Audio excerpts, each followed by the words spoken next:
नमस्कार दोस्तों, कैसे हैं आप लोग। उम्मीद करता हूँ कि आप लोग बहुत ही अच्छे होंगे।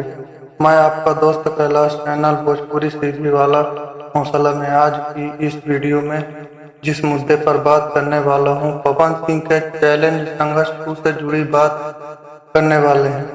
आप लोगों से रिक्वेस्ट है कि मेरे चैनल को सब्सक्राइब नहीं किया है तो कर लें मेरे भाई, ताकि नोटिफिकेशन मिल जाए। चलिए शुरुआत करते हैं। इस वीडियो में आप लोगों को सभी को पता होगा कि हाल फिलहाल में हमारी भोजपुरी के इंडस्ट्री स्टार खेसारी लाल यादव की फिल्म संघर्ष 2 का रिलीजिंग डेट चेंज हो गया है। पहले फिल्म 25 अगस्त 2023 को रिलीज होने वाला था, अब 20 अक्टूबर को रिलीज डेट कर दिया गया। आप लोगों को बता दें कि रिलीजिंग डेट से कुछ भोजपुरी इंडस्ट्री के लोग काफी नाराज नाखुश नजर आ रहे हैं, जिसमें हर हर गंगे के डायरेक्टर चंदन उपाध्याय जी भी हैं। दूसरी